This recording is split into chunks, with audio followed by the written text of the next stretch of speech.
Hola, ¿qué tal? Bienvenidos y bienvenidas a Luchadoras en Rompeviento Televisión por Internet.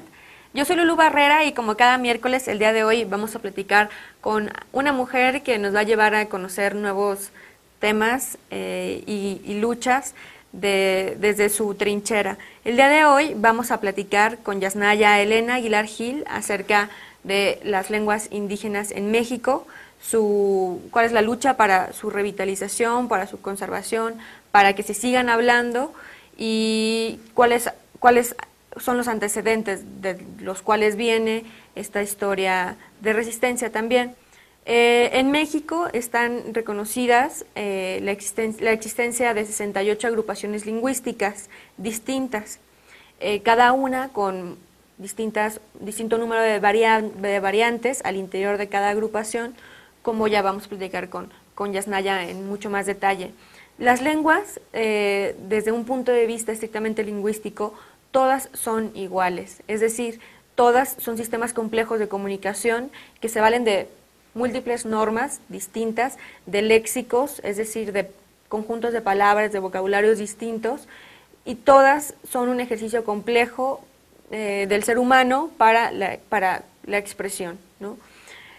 En este sentido, la discriminación lingüística, estas creencias que tenemos o que que la gente tiene en nuestro país sobre que una lengua es considerada dialecto o que una lengua es mejor que otra o que es mejor hablar español que en lugar de alguna lengua originaria, son actitudes que vienen estrictamente de prejuicios y de discriminación con base en la etnia. No hay ningún factor lingüístico intrínsecamente que haga que una lengua sea mejor que otra, más desarrollada que otra. No hay lenguas primitivas para nada. Entonces, en ese sentido, con la finalidad de platicar acerca de la igualdad entre las lenguas, de la igualdad lingüística, vamos a estar hoy platicando con Yasnaya aquí en Luchadoras, en Rompeviento Televisión por Internet. Volvemos en un momento más.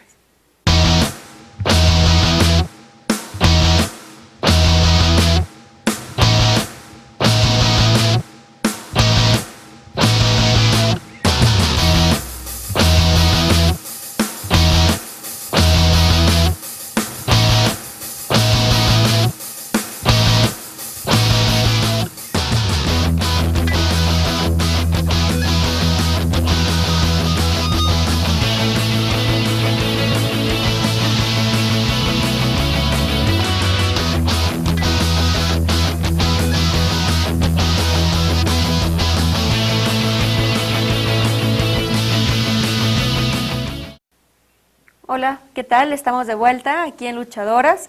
El día de hoy nos encontramos con Yasnaya. Bienvenida, Yasnaya. Muchas gracias por la invitación.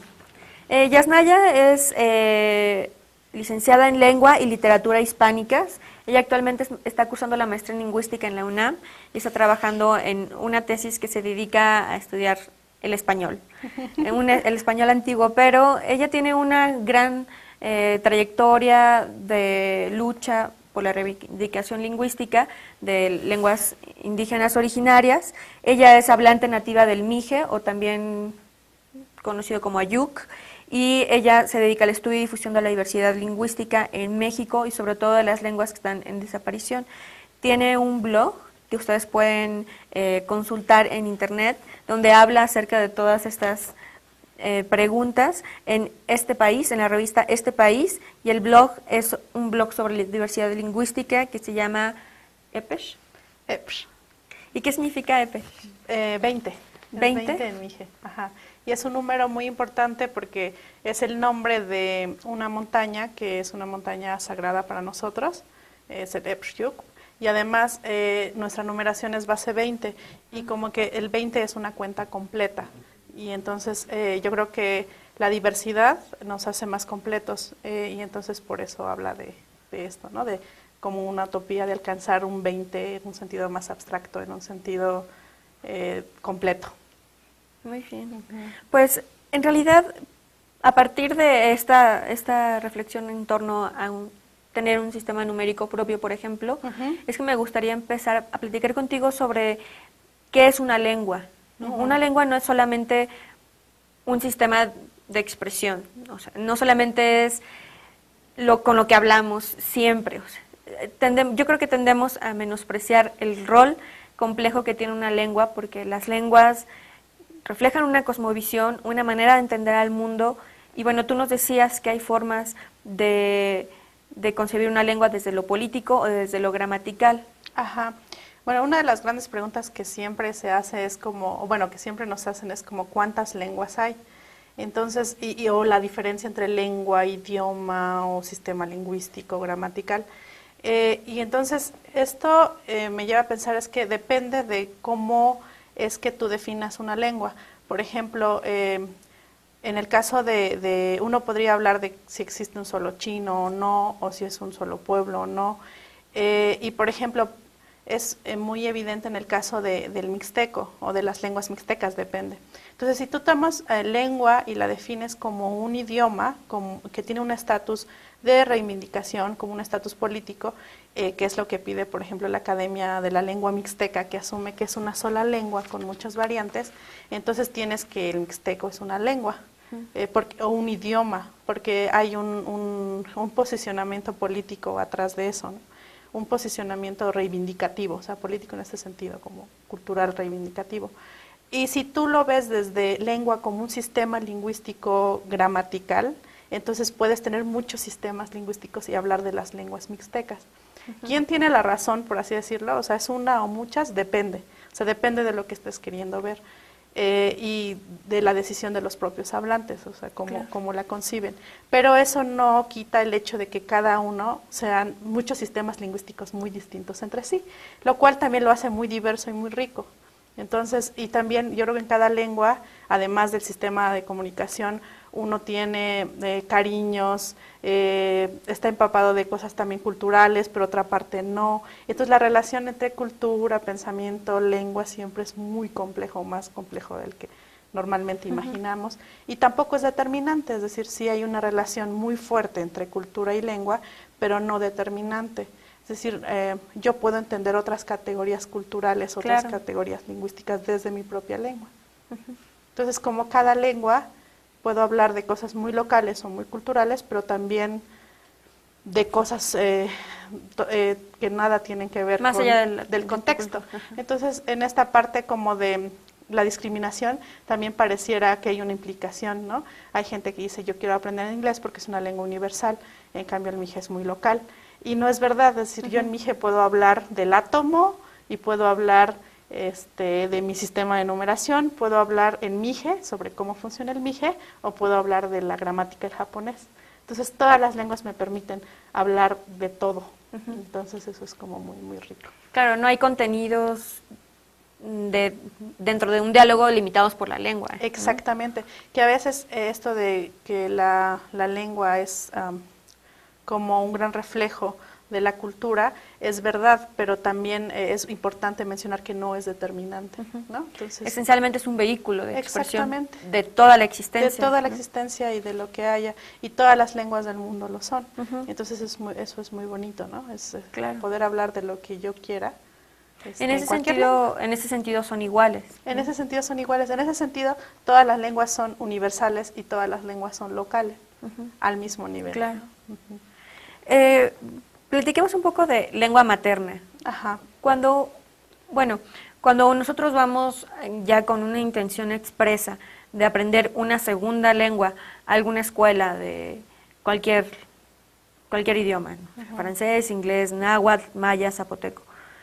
Nosotros tenemos una lengua a partir de la cual ya funcionamos y nos comunicamos. Y esa lengua no la aprendimos en la escuela en un primer momento. O sea, en algún momento tuvimos clases de español para hablar del contexto mexicano, urbano, de la Ciudad de México, donde yo crecí, ¿no? Tuve clases de español y me enseñaron a escribir y el sujeto, el predicado, todo esto, pero en realidad yo ya hablaba. La lengua yo ya la conocía, era mi lengua materna, la adquirí, ¿no? La aprendí como con H de aprender, ¿no? O sea, llegó a mí, entró en mi sistema de alguna manera. ¿Qué hay de distinto entre esta manera de aprender una lengua y ya la enseñanza escolarizada? Bueno, ahí quisiera como puntualizar algo que también es como muy común, que la gente cree que una lengua materna es una lengua indígena. Entonces, eso me parece muy importante porque siempre dicen, hay que, por ejemplo, el Día Internacional de la Lengua Materna, dado que todas las lenguas del mundo se adquieren, digamos, por vía natural, conviviendo cuando creces en la familia, entonces el Día Internacional de la Lengua Materna es el Día Internacional de todas las lenguas o de la diversidad lingüística. Entonces, esto es muy, muy común, entonces que pareciera que solo las lenguas maternas son las indígenas. Y no, la lengua materna es la que adquirimos primero en casa sin una planificación, es decir, no se enseña o no está programado ese aprendizaje, es algo que se transmite cultural, socialmente. Y cuando uno adquiere una segunda lengua, bueno, hay casos en los que uno es bilingüe desde pequeño y adquiere dos lenguas sin esta planificación, lo cual es muy ventajoso. Pero también cuando uno aprende una segunda lengua, pues aprende todas las implicaciones culturales que hay ahí y también depende mucho del método con el que aprenda uno una segunda lengua. No es lo mismo, por ejemplo, aprender una segunda lengua mediante reglas gramaticales, que aprenderla porque viajé a ese lugar y la adquirí un poco en contexto, que también estoy adquiriendo una segunda lengua, aprendiendo una segunda lengua, o que puede ser también en otros contextos muy choqueantes, como cuando uno va a la escuela, es monolingüe en cierta lengua, y en lugar de enseñártela como segunda lengua, pretenden ya educarte en una lengua que no hablas, ¿no? Por ejemplo. Entonces creo que ya como adquieres una segunda lengua o cómo la aprendes, depende mucho de las circunstancias en las que te enfrentas a esa segunda lengua, si es por voluntad, por obligación, por un viaje, por placer, bueno, hay muchas opciones. Pero una lengua materna, entonces, por ejemplo, mi lengua materna es español. Sí. Y yo la aprendí desde casa con mis padres. Sí, sí, sí. Y eso es lo que sucede, digamos, todos los humanos aprendemos una lengua, una lengua materna, y entonces todas las lenguas del mundo son maternas o ya han muerto. Justo la definición de una lengua muerta, como el latín, es que ya nadie la aprende, digamos, por medio de esta vía natural, ya no se transmite. ¿Cuál es tu lengua materna? Mi lengua materna es el ayuk, que es el Mije Alto del Sur, de Ayutla en específico, y ya yo aprendí español después. Porque, bueno, conocemos al Mije, que también se le nombra como Ayuk, y así pasa con otras culturas, por ejemplo, llamamos huicholes y ellos también se llaman a sí mismos huirrárica, o tarahumara a los rarámuri, ¿no? Ñañú al otomís. ¿Cuál es la diferencia entre estos nombres? Algunos son reivindicaciones propias, otros no. Sí, creo que ahí también hay una gran diversidad en cuanto a eso, pero habría que, digamos, de alguna manera diferenciar las denominaciones, como que se ha dado desde el Estado mexicano sobre todo, y las autodenominaciones. Por ejemplo, es natural, y no solo, otra vez, esto no solo es propio del caso de las lenguas originarias en México, también el caso del español. El español en español se llama de una manera muy distinta a como la llaman en alemán o como la llaman en inglés es Spanish, pero para nosotros es español. Entonces hay dos mecanismos, solo que en muchos casos, en muchos de los movimientos reivindicativos, se ha utilizado las autodenominaciones o se prefiere utilizar estas autodenominaciones. En otros casos no, en otros casos las denominaciones tienen un origen discriminatorio. Y en otros casos no. Por ejemplo, en el caso del Mije, Ayuk viene de O, que es como boca, lengua, y Yuk como montaña. Pero Mije también es una palabra que viene del Mije, solo que es una adaptación desde los zapotecos para nombrar por esta palabra Mish, que es como muchacho, que estaba en Mije, entonces se transforma, pero viene también.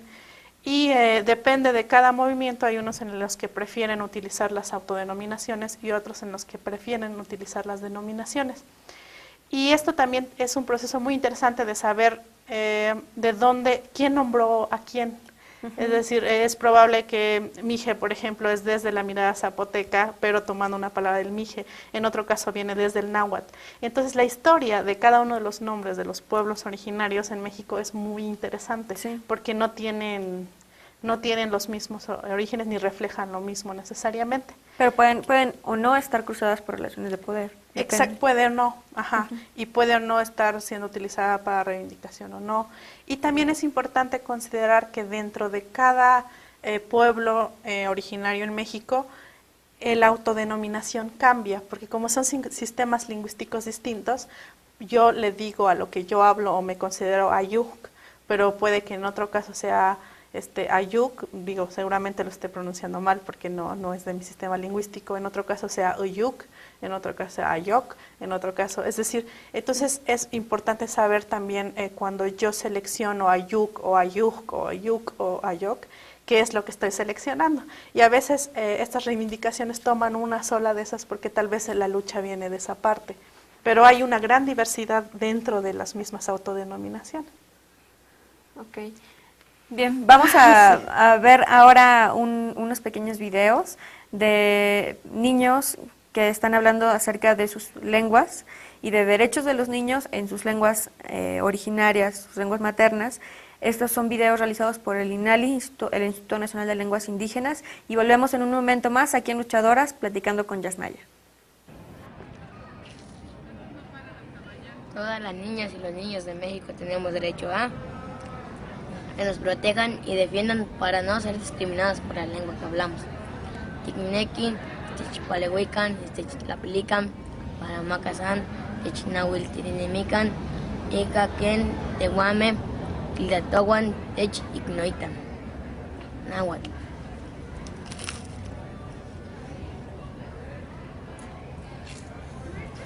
Me gusta. Todos los niños y niñas de México tenemos derecho a tener nombre en nuestra propia lengua.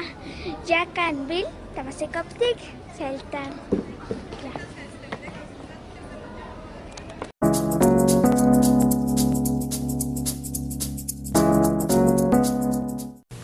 A un elefante también se le derrota con resolteras.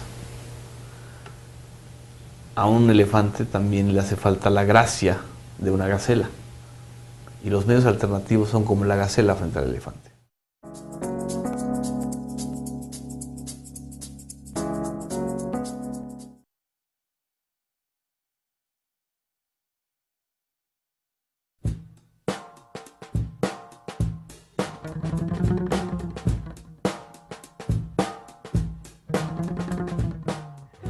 Ay, yo pienso que son un terrible fraude.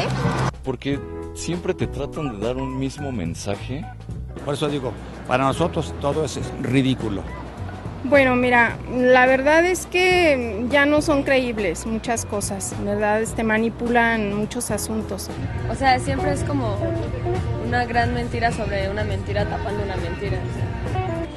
Los medios de comunicación, la radio, la televisión, pues es lo mismo que los políticos. Amarillistas engañan a la gente.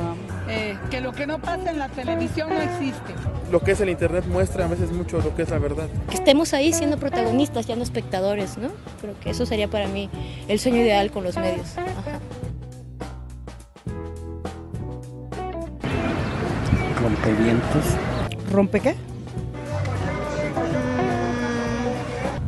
No sé, es como un elemento que está contracorriente. Como rompiendo barreras de algo que te impiden. Sí, como algo diferente. Sí, como algo que va en contra de lo común.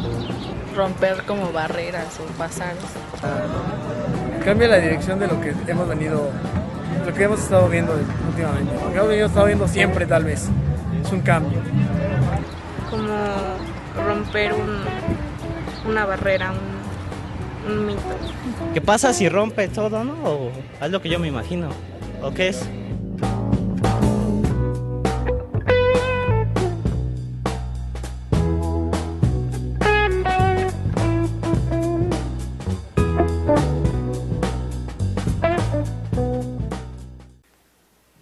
estamos de vuelta en Luchadoras, en Rompeviento Televisión por Internet, platicando con Yasnaya Elena Aguilar sobre diversidad lingüística y lenguas indígenas, pero en realidad sobre diversidad lingüística en general.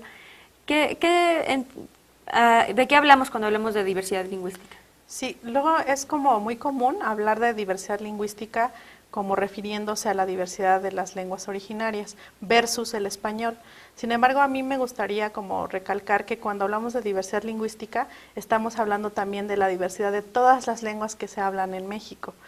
Y bueno, y de lenguas que están hablándose en comunidad durante bastante tiempo. En ese sentido, más que contraponer a las lenguas indígenas o lenguas originarias versus el español, prefiero hablar de todas las familias lingüísticas que hay, que son como raíces de lenguas con un origen en común, así como las lenguas romances, tienes italiano, francés, español, que vienen de un solo tronco, más bien de hablar de los diferentes, de las diferentes familias que hay y ponerlas al mismo nivel. De alguna manera, si las lenguas originarias lo que tienen en común son solo dos cosas y nada más. Una es que son lenguas que descienden de lenguas que se hablaban en lo que ahora es México, y además de que son discriminadas. Fuera de ahí es todo diversidad. Claro. De alguna manera es como decir, bueno, en el Titanic se hablaban estas lenguas y entonces las voy a llamar lenguas titánicas por algo extralingüístico. Entonces, en cuanto hablamos de la discriminación o digamos que son originarias porque descienden de estas que se hablaban aquí, me parece sostenible. Pero después ya todo es diversidad. Entonces, tan distinto es, digamos, el rarámuri del mije como el español del mije. Claro, porque son inteligibles entre... Son familias totalmente distintas entre sí. Y también a veces uno se olvida de otras lenguas que son minoritarias en México, pero que no son indígenas. Por ejemplo, el Plotdich de la población menonita, el romaní de los gitanos, el véneto, que se habla en Chipilo, en Puebla, que también son lenguas de la misma familia del español, pero que son lenguas minoritarias. Entonces, como que la lucha por la diversidad lingüística tiene que contemplar toda la diversidad que hay, incluyendo la del español, que nosotros cuando escuchamos hablar a alguien, inmediatamente inferimos cosas de esa persona y también discriminamos estas diferentes variedades del propio español, ¿no? Es decir, dices, ella es fresa porque habla así, o habla muy, como que mandas a cierta clase social estas variables y a veces crees que tu manera de hablar español es la mejor. Entonces, la diversidad está por proteger toda esta variedad. Entonces, más que hablar tal vez de estas agrupaciones lingüísticas, ¿por qué no hablar entonces y contar todas al mismo tiempo? Entonces, en lugar de decir, se hablan 11 familias lingüísticas en México, se hablan 12, incluyendo la indoeuropea, ¿no? Que además tiene a español, a véneto, a romaní, a plotich, etcétera. Entonces tendríamos más agrupaciones lingüísticas, más que 68, ¿no? Ajá, porque entonces, ¿por qué no contar también el español? Porque es lo mismo, esto es ponerlo al mismo nivel. Entonces hablaríamos de 12 familias lingüísticas más que de las 11. Entonces, de alguna manera, la lucha por la reivindicación de estas lenguas originarias no contempla a otras lenguas que no son originarias, pero que también son minoritarias. Claro. Y entonces, no es lo mismo decir lenguas indígenas que lenguas minoritarias o discriminadas, o que no son lenguas de un estado, ¿no? ¿Cómo definirías tú una lengua minoritaria? Ajá. Yo definiría una lengua minoritaria como algo totalmente extralingüístico, o sea, puede ser muy antigua, muy compleja, con escritura, etcétera, pero si no lo utiliza un Estado, entonces está en una relación de desventaja o de discriminación. Para mí eso sería una lengua minoritaria, más que por el número de hablantes, ¿no? Claro, pero tratemos como de descomponer este carácter de minoritario, o sea, porque con el que no lo use un Estado, ¿qué significa? Que no hay materiales de información sobre servicios, por ejemplo, dirigidos a la población que habla esta lengua, o que no se educa, o que no hay educación básica en esta lengua, o de qué hablamos cuando hablamos que el Estado no la usa. Ajá, depende, porque hay estados que aunque tienen en su interior las reconocen, es más como esta discriminación, por eso son como minoritarias. Es una hay una discriminación de un Estado hacia el uso de estas lenguas y en el mundo tenemos muchos ejemplos. Pero además creo que es como una consecuencia de un poco de la distribución de la diversidad lingüística en el mundo.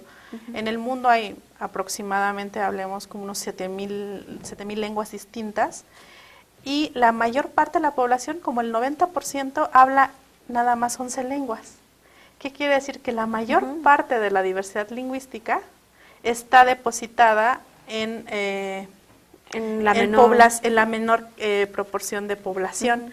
Eso quiere decir que la diversidad está repartida en pueblos menos de 10,000 personas o hablantes. Y entonces esta diversidad está depositada en pueblos con escaso poder político y estatal y de decisión y económico. Entonces, por eso es que si esta diversidad estuviera depositada en población con poder político, económico, etcétera, probablemente no se encontrarían en esta situación. Y esto hace que haya predicciones bastante catastróficas sobre la diversidad lingüística en el mundo. Se prevé más o menos que en unos 100 años habrán desaparecido la mitad de las lenguas del mundo. Y es verdad que las lenguas en la historia de la humanidad han ido muriendo, pero no de esta manera, a este nivel de velocidad, ¿no? Y más porque hay aquí un tema de poder, ¿no? De poder político y de exclusión social que está llevando que las lenguas se hablen cada vez menos. Exactamente. Digamos que si no es la lengua la que tiene, por así decirlo, la culpa. Si las lenguas son iguales todas, pero está atravesado justo por relaciones de poder, por relaciones también económicas. Es decir, ¿qué pasaría si, pensando de alguna manera, si todos los hablantes de Mije formáramos un Estado como un país o un Estado más o menos independiente? Probablemente nuestra educación podría ser en nuestra propia lengua y eso haría que la educación se mantuviera exactamente, que pudiéramos hacer trámites y que yo pudiera tener un acta en Mije y que fuera un documento oficial reconocido por este pequeño Estado, que el Estado mexicano, aún con la ley de derechos lingüísticos de los pueblos indígenas, ahorita es impensable pensar que un acta de nacimiento en Mije pueda ser oficial. Bien, vamos a volver en un momento más, vamos a seguir platicando con Yasnaya sobre la ley de los de derechos lingüísticos de los pueblos indígenas y otras consideraciones en torno a la discriminación en base a la lengua en nuestro país y en el mundo. Vamos a ver unos videitos más de niños hablando sobre derechos de los niños en sus lenguas originarias. Todas las niñas y los niños de México tenemos derecho a decir, cantar o escribir lo que pensamos y sentimos en nuestra lengua. Tama, tintunju o teyutsi, no abetimbemu, nene abetisohu, mahiahu o tome.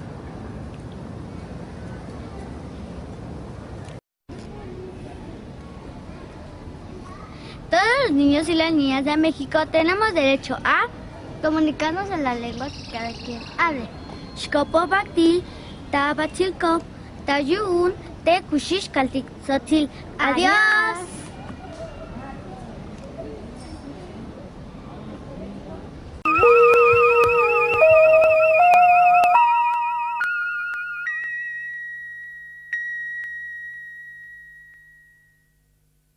Lo que estamos viendo es que lo que se propuso Calderón, militarizar la sociedad, criminalizar los movimientos, sacar el ejército a las calles, a las carreteras, a los casi como gobierno de regiones enteras, etc., lo ha logrado. Y también ha logrado algo que es muy importante para ellos, que es aterrorizar a la gente. Es un gobierno parafascista en ese sentido, ¿no? Porque el fascismo se fundamenta en el terror de Estado.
Estamos de vuelta aquí en Luchadoras platicando sobre diversidad lingüística con Yasnaya.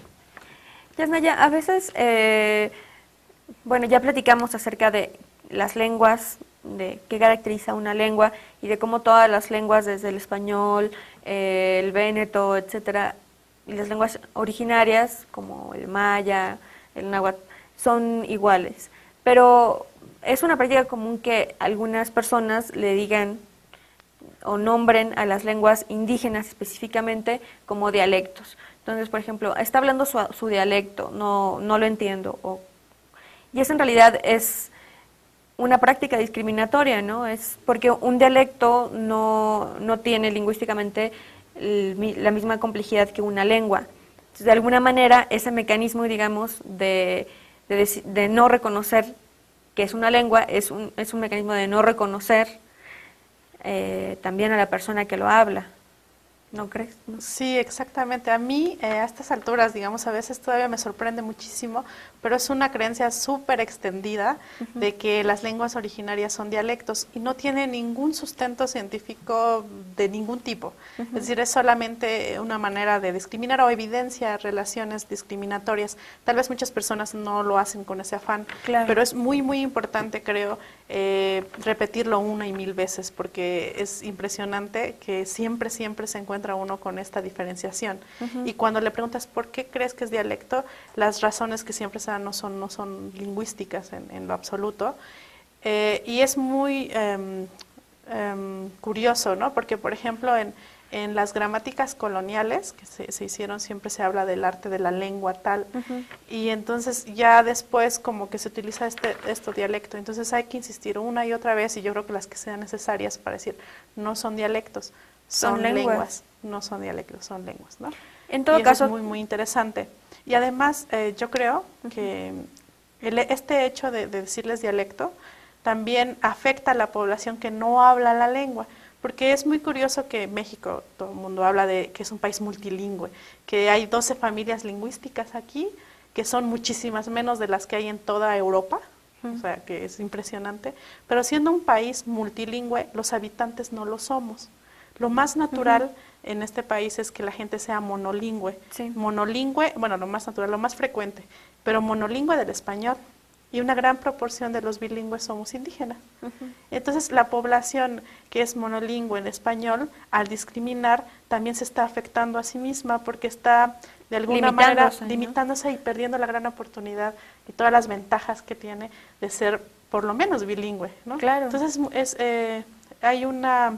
Por ejemplo, no sé, en países como Suiza, que se hablan varias lenguas, lo natural es que también la gente hable varias lenguas, sea multilingüe o bilingüe, por lo menos. Y en México, habiendo tanta diversidad, hay muy poca población que tiene como lengua materna español, que hable estas lenguas. Pero bueno, también resulta que cuando uno quiere hablar otra lengua, prefiere aprender lenguas que de otras geografías, ¿no? Preferimos aprender inglés, francés, alemán, y además pagamos una gran cantidad de dinero para ello, ¿no? Porque también, de nuevo, ahí cruzan una serie de relaciones de poder que nos dicen que es más útil hablar inglés o es mejor hablar inglés, y no valoramos de la misma magnitud aprender una lengua maya, náhuatl, no sé. Sí, exactamente. Por ejemplo, también tiene que ver con, otra vez más, como bien lo dices, son relaciones de poder ajenas a las lenguas propiamente, porque si alguien quiere aprender inglés, lo cual me parece genial y está muy bien, tiene muchos lugares donde hacerlo, pero no hay disponibles lugares o escuelas, por ejemplo, o son mucho menos métodos de material, etcétera, para poder aprender estas otras lenguas. ¿Por qué? Esa es una gran pregunta, es otra vez, ¿no? La discriminación mediando todo el tiempo. Y en el caso, por ejemplo, de aprender inglés o francés, si tú tienes una persona que habla español, inglés y francés, te sorprendes, es bastante wow. Y es cierto, es decir, es de sorprenderse. Pero si encuentras una persona que habla español, mije y zapoteco, como que no tiene las mismas oportunidades, cuando en realidad es más impresionante, porque el mije es de la familia mijezoque, el zapoteco es de la familia otomangue y el español de la familia indoeuropea. Entonces los saltos, los contrastes son más impresionantes, mientras que el francés, el inglés y el español son lenguas mucho más cercanas, ¿no? Entonces aquí tenemos una posibilidad de estar aprendiendo lenguas impresionantes y que nos daría mucha riqueza también, ¿no? Y que estamos dejando de lado. Que estamos dejando de lado. Y tiene que ver, otra vez, es como, es increíble que en la educación básica nos enseñan muchas cosas, pero la gente ignore el nombre de lenguas que se hablan en su propio país. ¿En qué otro país sucede eso? Es decir, es impresionante. Le dices, oye, es que en México hay una lengua que se llama quiligua, es la primera vez que lo sé. Entonces, ¿de quién es la culpa? O sea, ¿podemos culpar a estos individuos en concreto o a un sistema que ha configurado estas relaciones entre pueblos y por lo tanto entre lenguas, ¿no? Bien, vamos a ver en este momento un videíto donde vemos a Yasnaya platicar un poco sobre una propuesta de revitalización para la lengua mije que nos lleva a la práctica cotidiana. O sea, cómo, en términos prácticos, que podemos hacer todos los días para que esta lengua sea más utilizada y permanezca viva en la comunidad. Vamos a verlo y volvemos con ella en un momento más.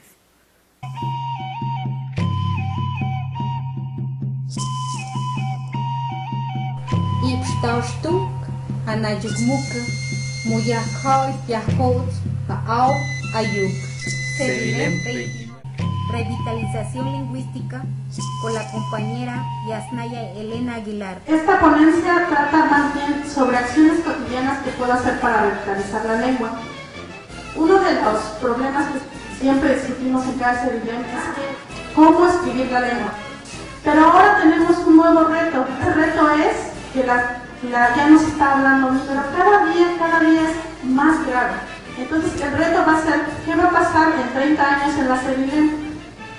Voy a tener grupos de lectoescritura, porque si cada vez hay menos personas que hablan mije, ¿quiénes van a entrar a los grupos de lectoescritura? ¿Por qué queremos que el mije no se deje de hablar?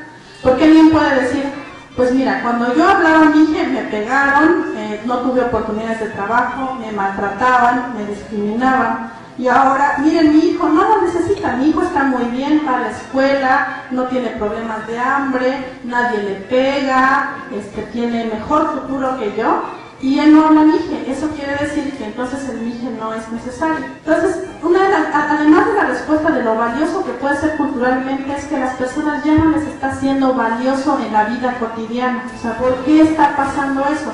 ¿Por qué personas que incluso están muy comprometidas con la causa lingüística tienen hijos que no hablan la lengua? Entonces yo creo que tiene que ver eso con que parece que el mije no está directamente ligado a mi bienestar. Quiero hacer algunas propuestas de acciones que podemos hacer nosotros en nuestra vida cotidiana de revitalización, y creo que pueden ser de mayor impacto que estas acciones fuertes, pero que son breves.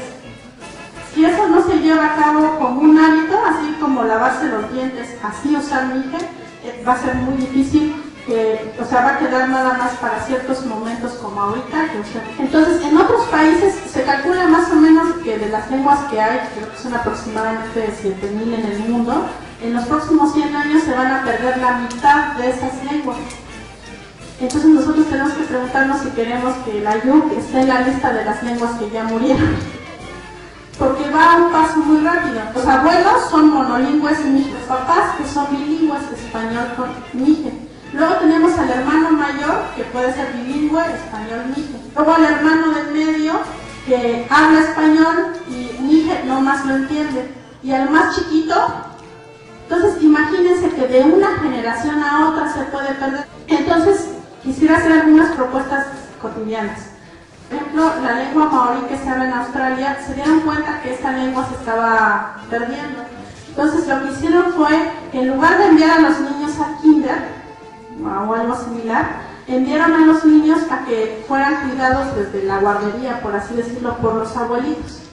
El único requisito que tenían es que estos abuelitos tenían que hablar con los niños en esa lengua. Entonces sucedió que los abuelos hablaban la lengua, los papás la habían perdido y otra generación la recuperó. Esa es una solución. Es como si de pronto, por ejemplo, en Ayutla dijeran, se está perdiendo el mije de Ayutla, vamos a prohibir el español. El español se va a poder usar para, no sé, cuando vengan autoridades de afuera, para ir a Oaxaca. ¿Qué puedo hacer si yo no hablo mije ni me entiendo? Aprender 3 o 4 frases diarias, siempre en frases, o sea, cómo pedir la comida como tal. Imagínense en un año cuántas frases pueden llegar a manejar. Otra posibilidad es que puedan tener, por ejemplo, un grupo de amigos que tengan la norma de hablar siempre mije. Entonces, si se empieza a hacer núcleos de siempre mije, es también mucho más probable que estas acciones cotidianas impacten y que los niños escuchen, que también te puedan contestar. Y yo creo que entre todos ahorita podríamos pensar en más acciones cotidianas de diario que podemos hacer, que también son importantes tener un programa de revitalización grande en el que los niños tomen clases, pero lo más importante va a ser en el uso diario. Si no, digamos, trabajamos la revitalización desde lo cotidiano, yo creo que será difícil después hacer algo por la lengua, por más que haya muchos programas de...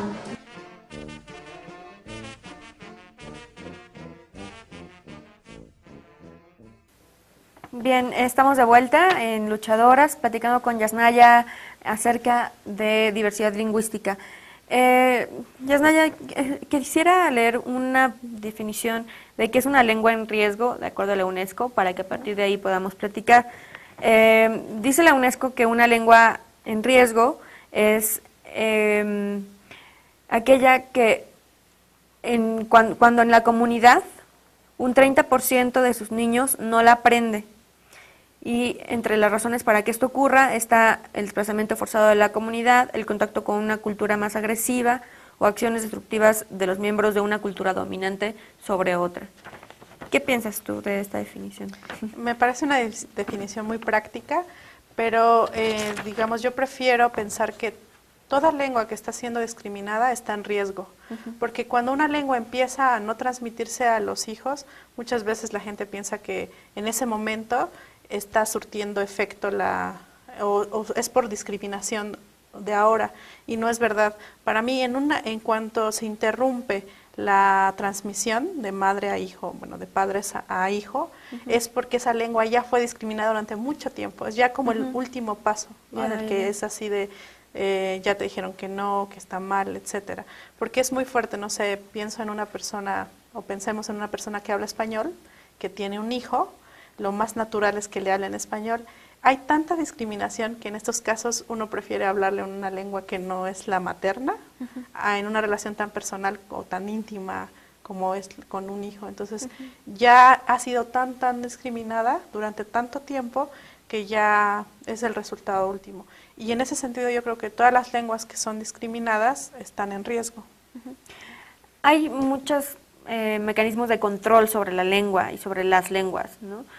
Y yo pienso, por ejemplo, en la Real Academia Española, y en estas visiones puristas de uso del lenguaje, que incluso en el español, ¿no?, te dicen, no tienes que hablar así, o no uses la S después de fuiste, no digas fuiste, o prácticas de ese tipo, que se contraponen con otra visión del lenguaje, que es que el lenguaje es de los hablantes y los hablantes lo crean, lo transforman, y así ese ha sido un proceso natural durante todos estos años. Hace rato mencionabas de la Academia de la Lengua Mije. Mixteca. Mixteca, perdón. Sí. El rol de las academias de lenguas en lenguas indígenas, sea cual sea, ¿es distinto o es similar a esta visión de la Real Academia? Bueno, yo creo que cada academia tiene diferentes objetivos. La Academia de la Lengua Mixteca tendrá sus objetivos particulares. En el caso de los, en particular de la Real Academia, es un poco ilusorio. Es decir, la lengua es un fenómeno que está todo el tiempo haciéndose, que es imposible normar. Es ilusorio pensar que se puede normar. Se puede normar un poco la escritura, eso es cierto, pero a veces se utiliza para discriminar a otro. Tú hablas mal, ¿no? Porque dijistes, en lugar de dijiste, cuando se tiene una explicación. Entonces tienes la opción de verlo como un fenómeno a explicar o un fenómeno a normar.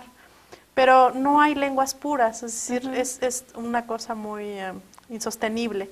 Si fuera uno puro, realmente hablaría, en todo caso, latín, porque después de todo hablamos un latín ya bastante corrompido. si quieres verlo así, porque no es que latín haya muerto, sino que fue cambiando tanto que se hizo español, en otras partes se hizo francés, etcétera. Entonces, simplemente es ilusorio, no es posible hacerlo.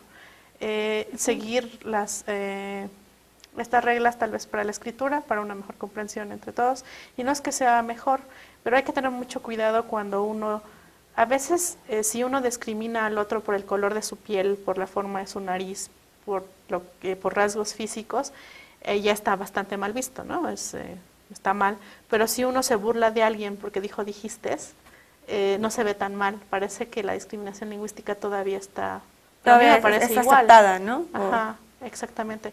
Yo creo que uno puede acceder a la escritura y debe aprender a escribir y a comunicarse a través de la lengua escrita, pero también tiene derecho a hablar de la manera en la que habla, y ninguno es mejor, es ilusorio, ¿no? Uno siempre piensa que uno es el que habla normal y los otros no, y los otros piensan que ellos son los que hablan normal. Entonces ves así de, bueno, si existen estas instancias o estos organismos que tratan de regularlo, pues está bien, pero es imposible hacerlo. Claro. Ajá. La lengua nos pertenece, es de los hablantes y los hablantes le dan forma, ¿no? Exactamente. En esto, por ejemplo, la gente que lucha por la existencia de las lenguas, más que de las lenguas, porque una lengua en abstracto no es un organismo, digamos, susceptible en sí mismo. Uno, cuando está defendiendo esa diversidad lingüística, está también defendiendo la diversidad de personas concretas. Claro. ¿No? Y lo difícil que sería que ahorita te pegaran porque hables español y todas las implicaciones que eso tiene, que son al final un asunto de derechos humanos. Bien, vamos a ir a un corte y volvemos en la recta final de Luchadoras. No se vayan.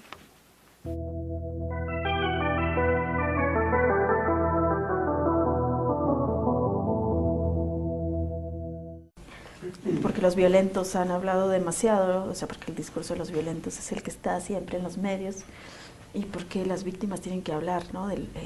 Son las primeras que tendrían que hablar de qué está pasando. Mexicanos y mexicanas, en México estamos ganando la guerra contra el narcotráfico, aunque no lo parezca. Aquí no hay impunidad y quien comete un delito se le llama delincuente y se le enfrenta con todo el peso de la ley. En realidad no se trata de dividirnos a nuestro país. Yo ni los veo ni los oigo, porque ni nos beneficia ni nos perjudica, sino todo lo contrario. Si me preguntan sobre el precio de la tortilla, pues no lo sé. No soy la señora de la casa. Mi propuesta es muy clara. Por primera vez en la historia de este país, podemos decir con firmeza que hemos logrado garantizar empleos justos y bien remunerados para todas y todos los jóvenes de México.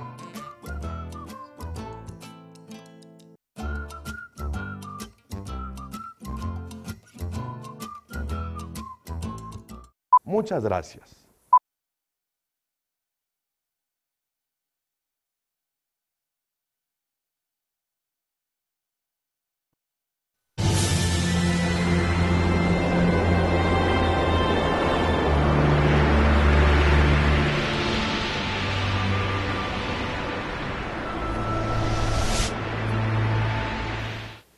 Estamos de vuelta en Luchadoras, platicando sobre diversidad lingüística. Y Yasnaya, ahora hablábamos de cómo la libertad o el ejercicio pleno de una lengua es un tema de derechos humanos, o sea, es un tema de la dignidad de las personas. En este sentido, por ejemplo, en el año 2003, en México, se promulga la Ley de los Derechos Lingüísticos de los Pueblos Indígenas. Seguramente hay cosas que la ley establece que son un avance en cierto sentido respecto a cómo estaba antes. Pero, ¿cuál es tu opinión acerca de este tema? Ver el derecho a usar tu propia lengua como un tema de derechos humanos. Sí, eso me parece como fundamental, porque la gente se pregunta, ¿no sería mejor, como con lo de Babel, ¿no? ¿No sería mejor tener una lengua que hablara todo el mundo y entonces eso sería mejor porque todos podríamos comunicarnos, etcétera? Bueno, yo ahí tengo siempre dos razones. Una que me parece importante, pero menos que la otra, es la evidencia científica, ¿no? Es decir, es lo que yo puedo decir de los pájaros, si solo fueran de un solo color, va a ser muy distinto a tener toda la variación que existe. Entonces yo voy a creer que tal vez el lenguaje, el fenómeno del lenguaje en la especie es como el inglés porque es la única que hay y es muy diferente a las generalizaciones que puedo hacer como teniendo tanta variedad, ¿no? Pero eso es para los lingüistas, eso es muy bueno. Pero no solo para los lingüistas, creo que es también un asunto de derechos humanos. Es decir, si establecer una sola lengua va a implicar pasar por todo lo que, no sé, por golpes, humillaciones, trabajo. Es un proceso de despojo. Exactamente, de despojo. Entonces ya no me importa tanto la lengua. Digamos, sí me importa, pero me importa en medida que es que está afectando, es el reflejo de personas concretas que están sufriendo violación a estos derechos por hablar una lengua, que es igual que por tener un color de piel, etcétera, etcétera, ¿no? Entonces, eso es lo que me parece fundamental. Una lengua, o sea, hay muchas razones por las que uno quiere aprender una nueva lengua, no sé, yo quiero aprender, supongamos, ¿no? Alemán porque quiero leer a cierto autor, o quiero aprender ruso porque mi novio es ruso y entonces... Pero eso nunca implica, o sea, el hecho de que alguien quiera aprender ruso, alemán o maya, no implica que quiera dejar de hablar español en el caso de los hispanohablantes, ¿no? Nadie se le ocurriría. ¿Por qué en los otros casos mucha gente obliga o quiere hablar español, pero olvidarse lo más posible de esa lengua? De la lengua original. Eso no es natural. No hay la única razón por la que uno quiere dejar de hablar una lengua es por discriminación. Por discriminación. ¿No? Entonces eso es muy, muy importante. No solo porque la lengua es muy bonita y ahí que esté y que la hablen, sino es porque dejar de hablarla no es un proceso pacífico, no es así de un día despierto y ya no quiero hablar mije, ahora voy a hablar español. Implica en medio... Es un proceso histórico, ¿no? De una discriminación histórica. Sí, sí, de individuos concretos. ¿No? ¿Nos puedes platicar también qué ha habido durante la historia de México prácticas para que expresas para tratar de borrar las lenguas, para específicamente pedirle a los pueblos que dejen de hablar sus lenguas originarias y hablen español? Sí, es así como, por ejemplo, en la colonia se discutió si los indígenas teníamos alma o no. Después, con el establecimiento del Estado mexicano, es cuando se determina, esto es un país, una patria, etcétera, y entonces todos somos iguales. Pero como consecuencia de que todos somos iguales, y hubo una discusión si los indígenas éramos o no tan iguales, si podíamos aprender o no, y se llegó a la conclusión de que sí, pero eso implicó que como ahora todos somos iguales, entonces todos vamos a hablar una sola lengua, ¿no? Y entonces se empezó a ver esta diversidad lingüística no como una riqueza. De hecho, para mucha gente siempre se habla del problema, más que de la riqueza, ¿no? Entonces se emprenden una serie de acciones para que dejemos de hablar esas lenguas. Muchas pasan por desde castigos físicos hasta psicológicos de mucho tipo, y hay hasta políticas lingüísticas diseñadas para eso, es decir, para la castellanización. Pocas políticas lingüísticas estatales ha habido con éxito. La que ha tenido más éxito es la castellanizante. Entonces es un ataque frontal a esta diversidad, porque se cree que es por hablar estas lenguas que hay un atraso y no por el tratamiento que se da a estos pueblos. Claro. Y se ve como atraso. Entonces se trata de ubicar en la lengua el problema, cuando en realidad... Siempre se le pone a la lengua como la culpable. No sé, por ejemplo, si uno va a un niño de la Ciudad de México, habla español, no sé qué, lo mandas a la escuela y en la escuela le dan matemáticas, a sumar y a restar, pero le hablan todo el tiempo en alemán. Obviamente si ese niño hace un examen va a salir mal, pero no es porque sea tonto o porque tenga problemas de aprendizaje, es porque nadie le enseñó alemán antes de enseñarle matemáticas en alemán. Y esa es la realidad, la que ha sido en el caso del mije, por ejemplo, particularmente. Uno habla mije, está muy contento, va a la escuela y te pretenden enseñar y hacer exámenes en una lengua que nadie te ha enseñado previamente. Eso es muy torturante, ¿no? Entonces, no es que salgamos mal en esas pruebas porque somos indígenas, es porque esa prueba está en una lengua que no conoce, que nadie nos ha enseñado.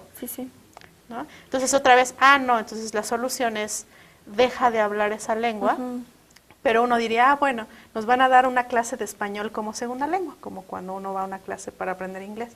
Eso no sucede. No hay clases ni profesores en general que estén preparados para dar español como segunda lengua a mijihablantes.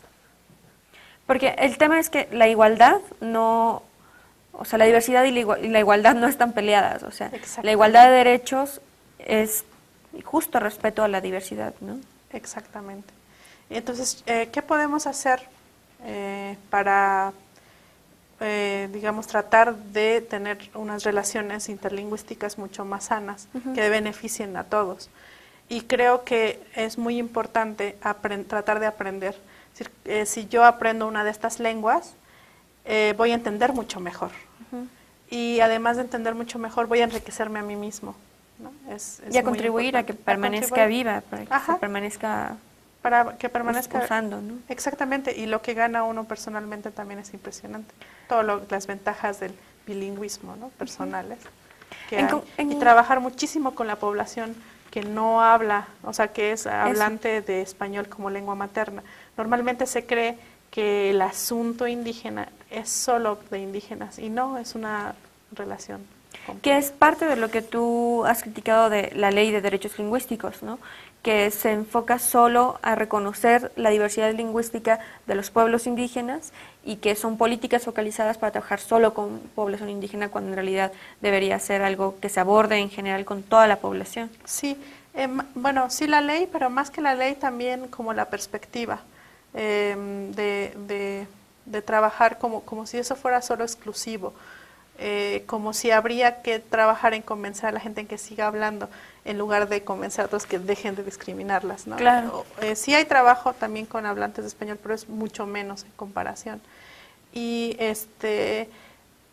yo a veces pienso cuáles serían las consecuencias de tener mejor un instituto de la diversidad lingüística en lugar de uno de lenguas indígenas, ¿no? Sabemos que son las más afectadas, pero si tratamos de verlo desde un asunto de relación, yo creo que incluso yo creo que alguien un hablante de español podría decirle, están siendo afectados mis derechos lingüísticos porque no tengo espacios para disfrutar de la diversidad que existe en mi propio país, y exigirle al Estado mexicano que le me dé dé acceso a poder aprender mije, náhuatl, maya, yaqui, chocholteco, yaqui, no sé.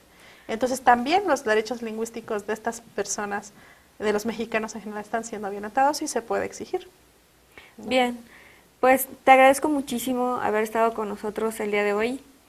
Muchísimas gracias a ti, Lulu. Espacio. En el Facebook de Luchadoras vamos a estar colocando enlaces donde ustedes pueden saber más van a conocer primero el blog de Yasnaya para que lo puedan seguir, y más sobre la diversidad lingüística en nuestro país. Muchas gracias por haber estado con nosotros el día de hoy. Estuvimos en Luchadoras, en Rompeviento Televisión por Internet.